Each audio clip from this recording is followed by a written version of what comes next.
Alright, welcome to another video where I continue the series of going over, at this point now it's a couple of weeks old, information, and I'm sure people that have played these decks have already played them, but I've committed to doing, at least for the most part, the ones that I still think that are interesting. There was a black-white deck that's coming up that I don't think I'm going to do because I think anybody that watched the championships there saw what the black and white deck can do.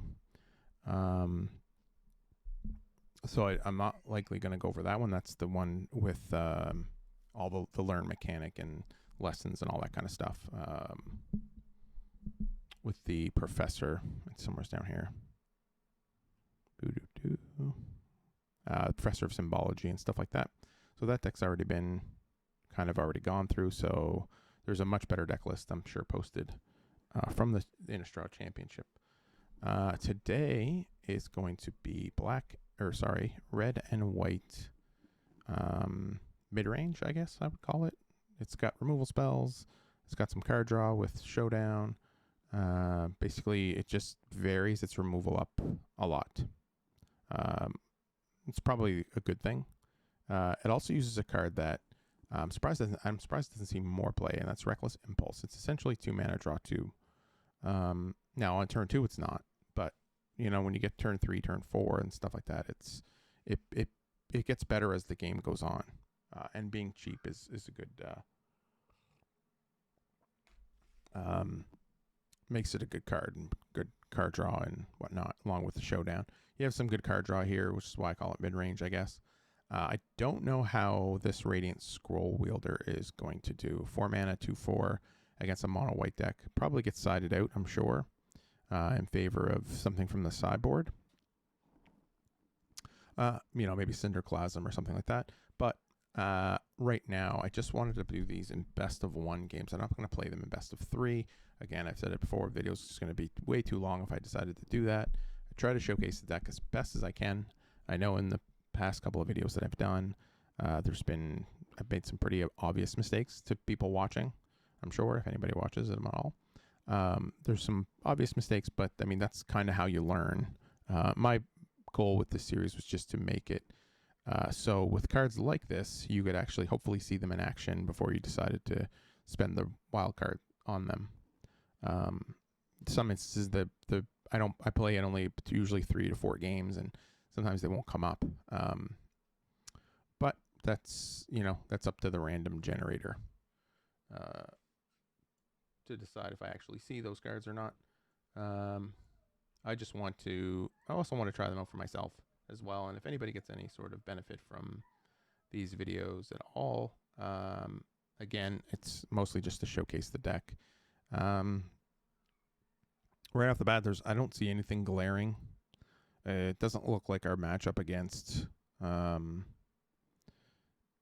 blue-red would be very good. It has these cards here, the Strixhaven dual lands, which again I said before I don't particularly like, but it could be for just for like budget purposes.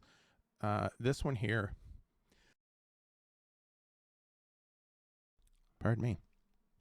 This one here, I'm not going to edit these, by the way. Sorry about that. I'll try to mute when I do sneeze or cough.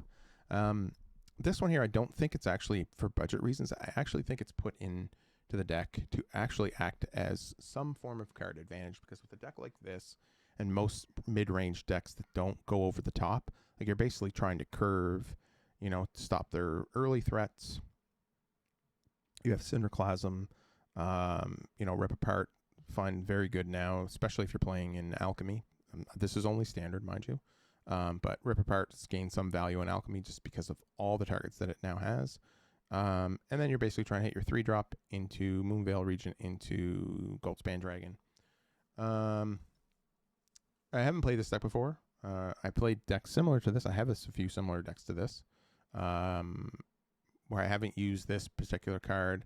I think the Mana Form Hellkite's probably better than the Moonveil Regent, but that's just my personal opinion. Especially with so many spells and stuff. That might be better maybe in a blue-based deck. But yeah, we're just going to give it a spin, play a few best of 1 games, see how it goes, get a feel for the deck. Hey. Great. Black and green. So I'm not going to get anything for playing these. What was it? Red, white, mid-range. Red, white. Where's it at? Where'd it go?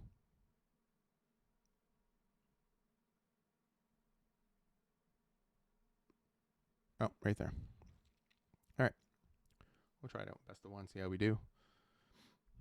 I have a feeling it's likely good against green and possibly mono white, but I'm not 100% sure on that. It doesn't interact with the board other than portable hole. So not portable hole can take care of ranger class as well. So that's a pretty good. I never noticed that it was actually non-land permanent. I actually always thought it was just a creature. Okay, well, this has got a ton of removal. But again, with decks like this, really, since I don't know what my opponent's playing, and it is the benefit of playing best of three, this can keep me alive until I draw, some of my more mid-rangey stuff.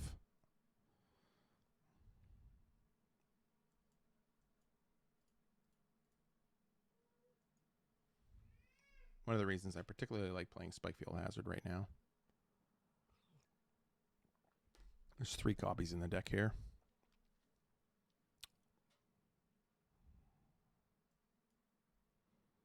Now my opponent's likely on some type of black. See, now here I can take care of 2 threats. I can take care of this and this. But I think I'm going to save this. There's likely going to be a 3-drop coming down next turn, so I have the mana for that. I think I just try to be as mana efficient as possible here. I think I just get rid of that thing. And then get rid of that thing. It's like where I have 3 removal spells, it's likely that the Sedgemoor Witch or something's probably going to come down now. If it's the type of deck that I think it is. Oh, that's fine too. And get their thing and get their land. Yeah.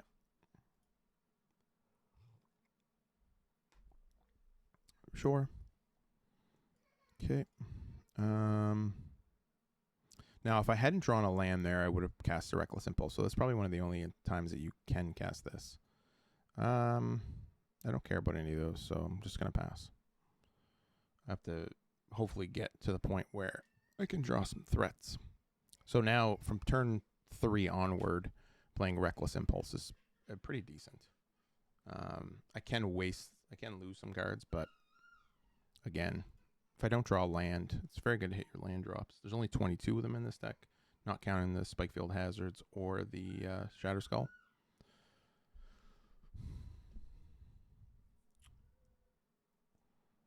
I think I cast this anyway now. No. I lose the dragon. I guess it's till the end of my next turn, right? Oh yeah, okay, that's even better. Now I can drop the Goldspan.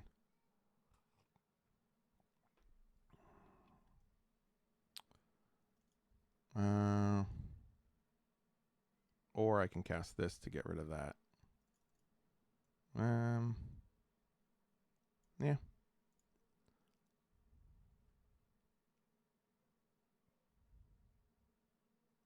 Problem is they'll likely just take it here instead of blocking. They'll have to use a removal spell. Yeah. To get through. They would have just dealing 4 damage there wouldn't have done anything. Although I do lose to this, I do lose to the Westgate Regent. If they decide to, sure. I still have to block no matter what here. Yep, I still have to block, as I can't deal with it after it becomes an 8/8. So.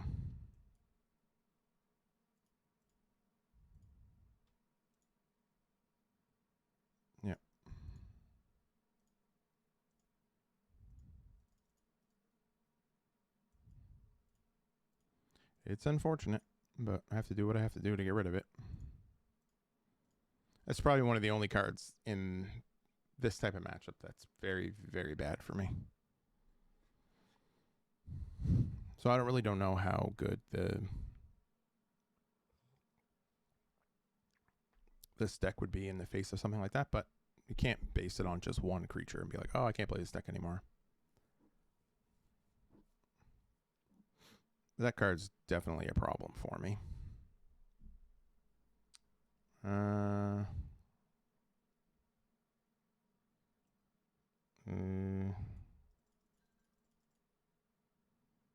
Well, let's activate this, I guess.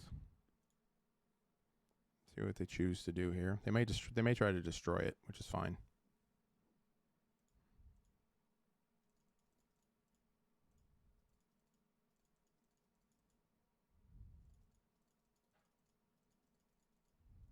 They can still Field of Ruin it here, which is, again, it's fine.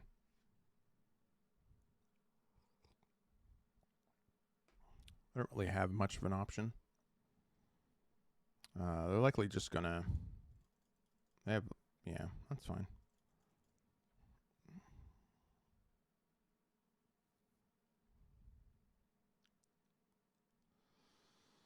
Well, I can keep that.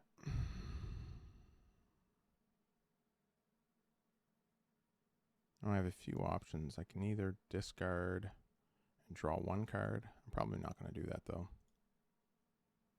Oops, I missed. I should have attacked. That's okay. Yeah, just end the turn here. There's not a lot I can do. I mean, I'm you know, I'm not generating any card advantage at all right now.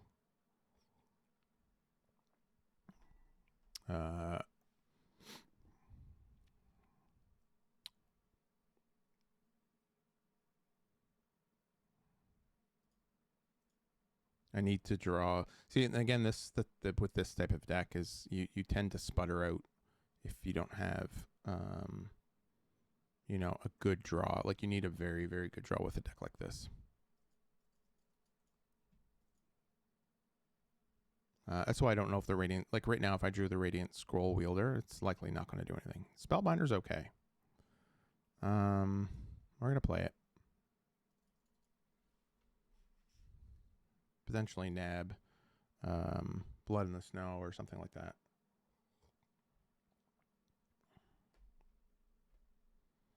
Sure. Doesn't particularly matter. I'm just going to pass here. There's no need for me to play another land. If I need to, I can draw a card. They'll likely do something here. Sacrifice to kill this. That's fine.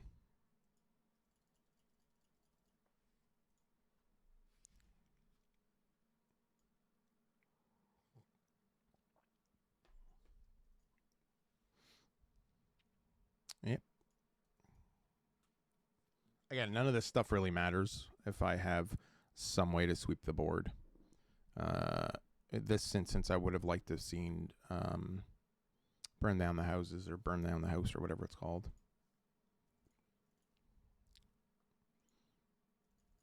Against random, when you're playing best of one against random decks, there's no way you can't play a large enough sweeper. You pretty much always have to play. All right.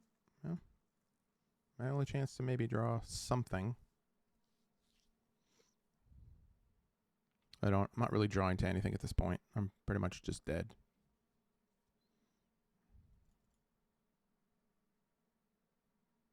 Yeah.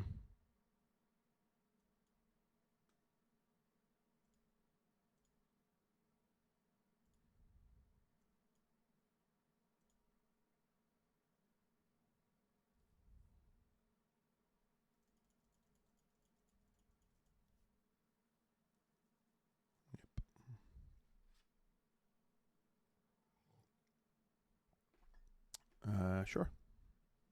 That really doesn't matter. You're already ahead, so.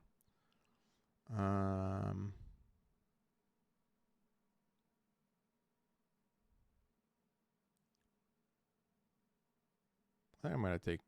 Oh, it's non-token. That's right. It doesn't matter at this point. They can sacrifice it. It's a mistake to sacrifice it anyway because... Yeah, because if you have Meathook Massacre, you can just kill this and get a 3/3. So... Although, unless they have something, I don't particularly die this turn. Yep. Again, another instance for playing Burn Down the House or whatever it's called.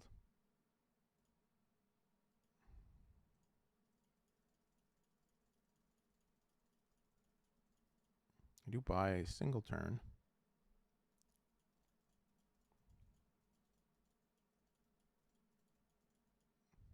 Although I think if I was my opponent, I would have cast this for 4 mana as well.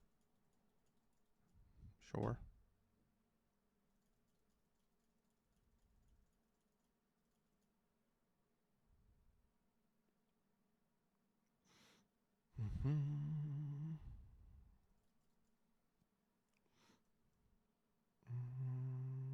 All right, let's cast this again. See what happens. I don't have any outs here actually at all. I just wanted to see how my draws would have panned out for me.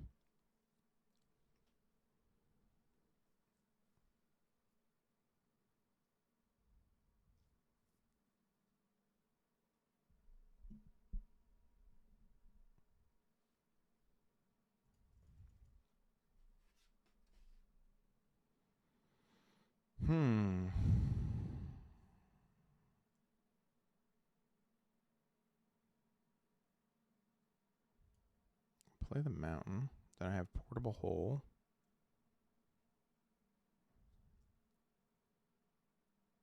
Then I have Cinderclasm, which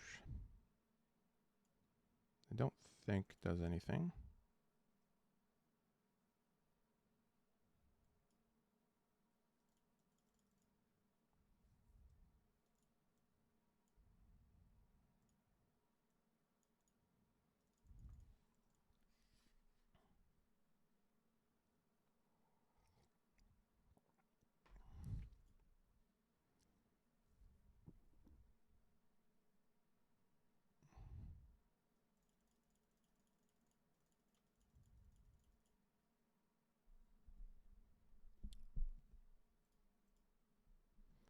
Yep, there's not a lot I can draw to there. One of the unfortunate part about Showdown is it's a little bit slow. This deck definitely feels like it needs... I think it's called Burn Down the House. Isn't that what it's called? Something like that. Not going to switch it just yet. I just wanted to quickly... So I don't sound like an idiot saying this the whole time. I'm saying it the wrong way. Burn down the house. Okay. Again, that's probably something more of what I want in this deck. It goes back to the same argument that I have with Meathook Massacre. If you're playing black and you're just playing best of one, there's no reason not to play Meathook Massacre.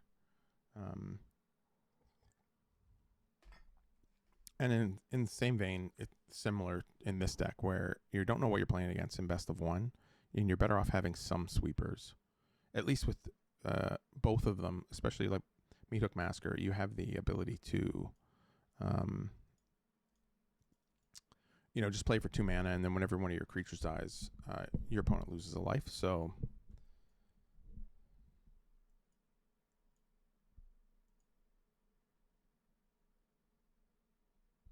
Now, here's the case to be made for casting this on turn 2. I don't think I want to do it right now. I think I want to do it next turn when I can actually play a land off of it.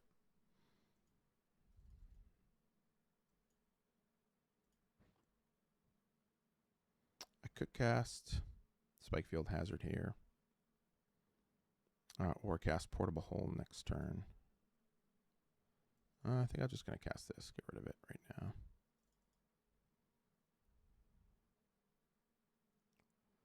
Yeah. Now we'll cast this now. And no land. Okay. I can play this and play it tapped. It'll be for next turn.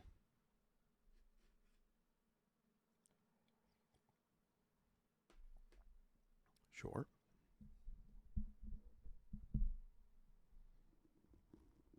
So yeah, what I was saying about Meat Hook Massacre, it's still good even if your opponent's not playing very many creatures. Because if they're not playing very many creatures, they're probably playing a lot of removal spells. So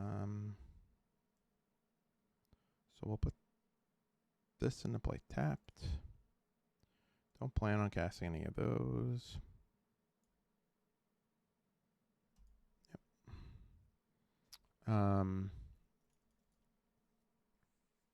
And then with Burn Down the House, you have the opposite side of you can make 3/1/1s that deal 3 damage when they die. So there's benefit to playing both of them, and I don't see why you never would. Especially with the Radiant Scroll Dweller, because it would give the spell lifelink.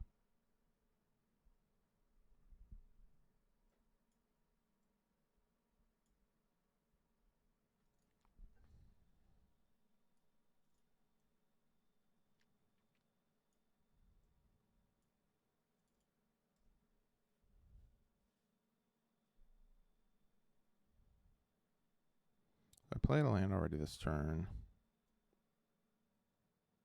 And I'm just going to pass.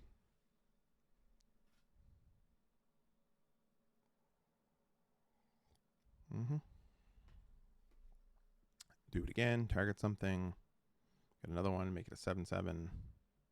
Although I don't know why you would do that. Nope, they didn't do it. That's good.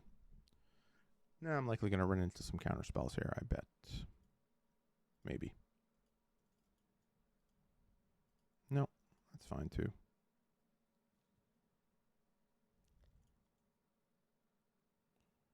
Yeah. So in this instance, I can't really play these because I'd like to play this, cast this. They potentially have counters magic, and they do not.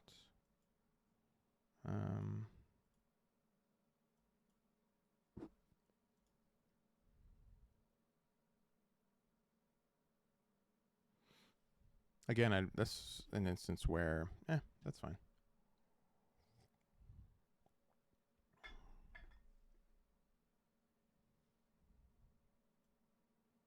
Nope.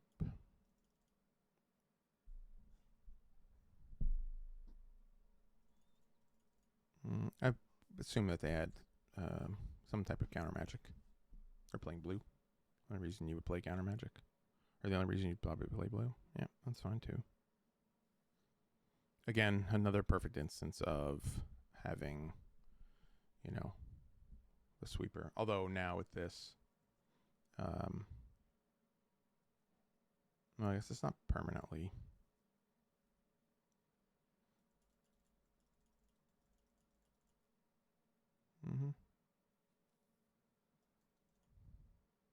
I do have this.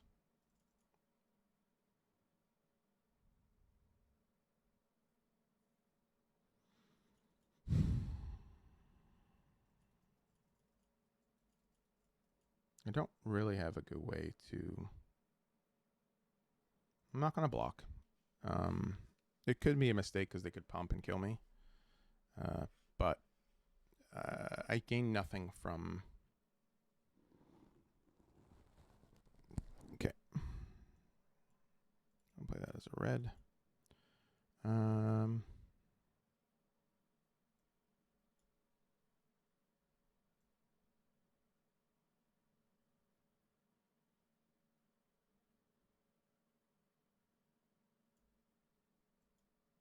We're going to play this first.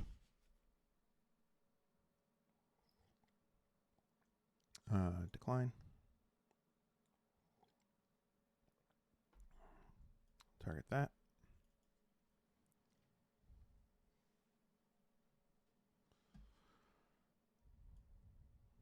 We'll play the portable hole.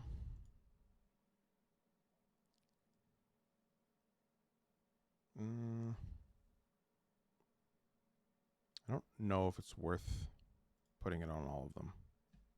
Putting all the counters on the Moonveil. Nope. And target the portable hole. And now we attack. I could be playing something like Fading Hope and all that stuff too, but there's not a lot I can do there.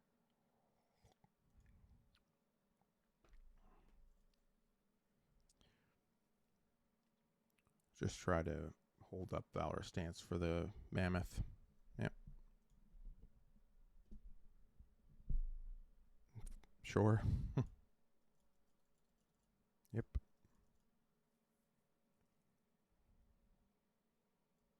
Sure. So they likely have... Well, I suppose if they attack with everything, I'm dead. They can attack with... I'll have to block. Sure. So... I still take 6 and I still die. But...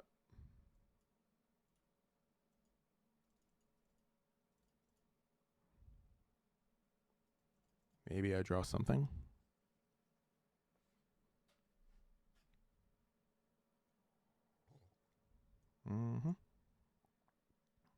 Well, that's not the best.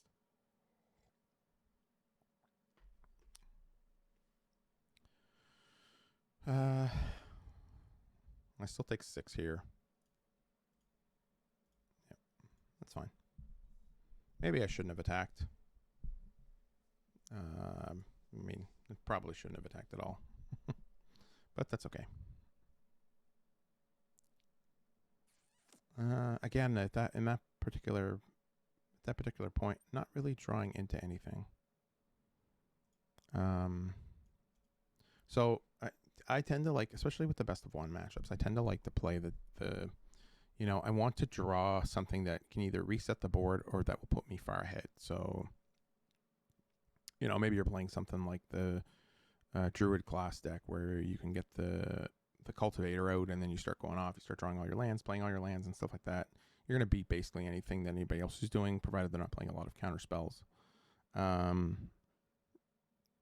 Stuff like decks like this rely very heavily on curving out almost exactly, and it's very difficult to do that. Especially considering the majority of the removal in this deck, as is right now, does not handle a lot of the creatures. Because right now, we have the Scroll Wielder in this one. 4 toughness seems to be the big mark right now.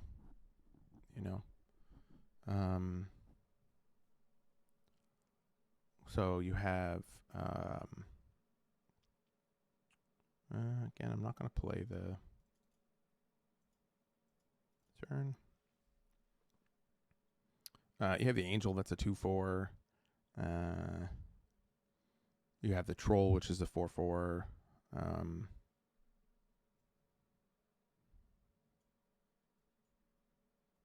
I'm playing against a black-white Learn deck.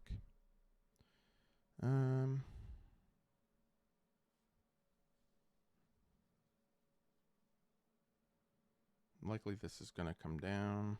Although 4 mana, I can't deal with this. Trading 1 for 1 is something I don't care about, generally. Although you may want to not trade with this deck. But make your threats. Then again, playing such few creatures that have very specific uses gives you... you don't want any of your creatures to die, basically.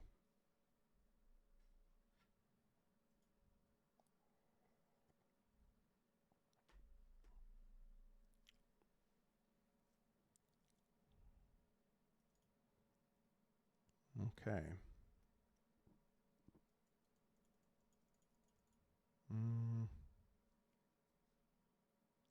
So I can either Reckless Impulse, kill the champion. They have another champion in their hand. So that means they drew 1. Okay, they obtained an adversary that they're probably going to hold on to. Um,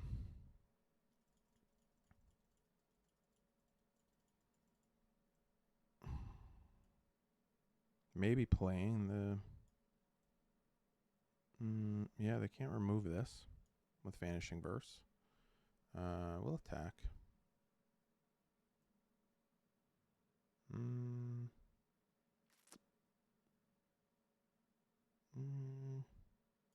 No.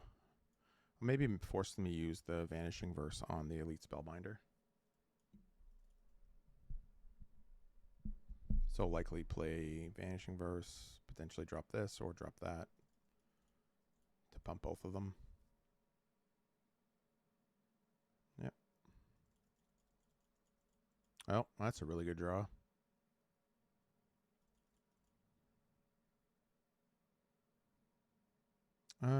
Don't plan on blocking here.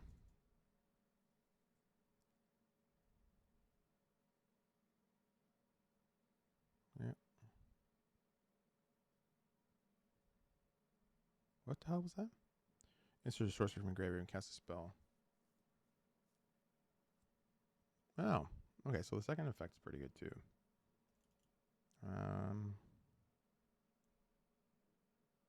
So all my spells have life link. So again, I'm not really drawing into a sweeper. So it's kind of unfortunate.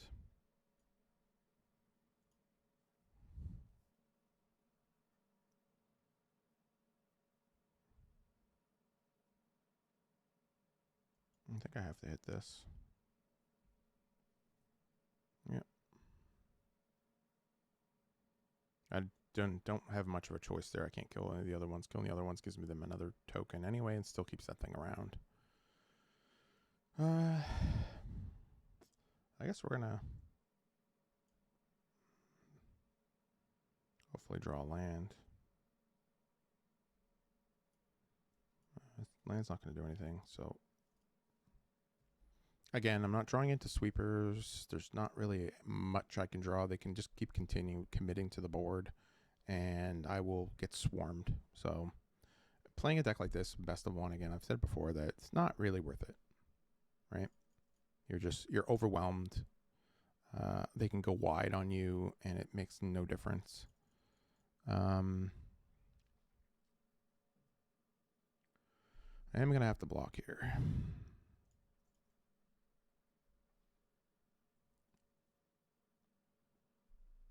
Oh, random, it chose the Reckless Impulse. Nice. Okay. So, again, I'm not drawing into anything. I can't really get anything in to get me out of this mess.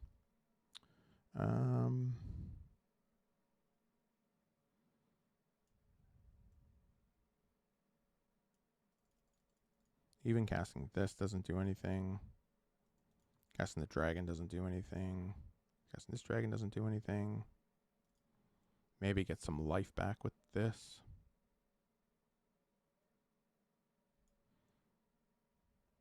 All right. Well, we got to cast this. That doesn't get me anything.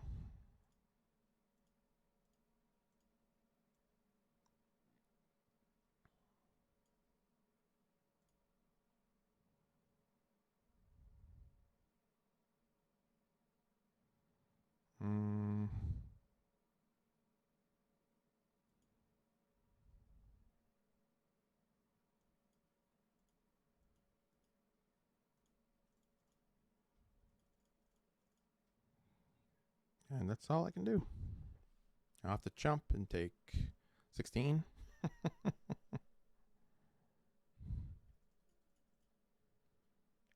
Well, there you go. Good game. All right. So I get back to that same argument. Now, in a best of 3 environment, the matchups could potentially be different. Looks like we have Redain in the sideboard here. Again, not really. This type of deck is not really my cup of tea. I've tried playing it many, many times. And if you're not playing sweepers, you are going to lose a lot. You are not overpowering anybody. Potentially, you're playing against a lot of blue-red, which this deck probably would be very good against. Although you're not playing a lot of Field of Ruin. I don't really know what matchup this is. The way it's designed right now, potentially maybe just mono white.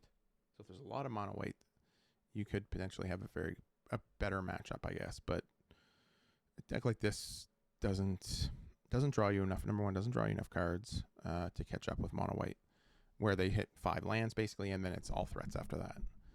The sideboard, unless there's something I'm missing about, best of 3 or something. I mean, kudos to this person if they got there. They likely played the deck a lot more than I did. Burning hands against green, potentially against a green deck, it might be better, but I don't know how. I mean, basically, against mono green, if you manage to manage all of their threats, then your slower card advantage engines will put you further ahead than them. So there's a possibility that playing against mono green, this is a good matchup for this deck. Although I did get kind of stomped by the green deck that I did play against. They basically just went wide, and I couldn't do anything about it. So right off the bat, there are I can see 1, 2.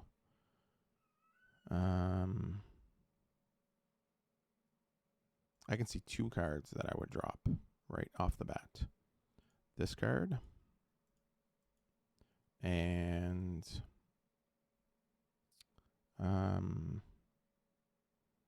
wait, what was the other one? This one, I think. Cinderclasm's good. Valor Stance is pretty good. Although I don't think it's great.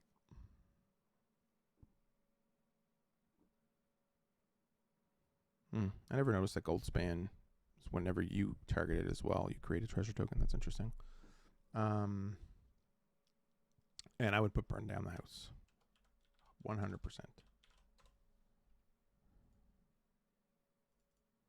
I would. That's 100% where I would go with this deck.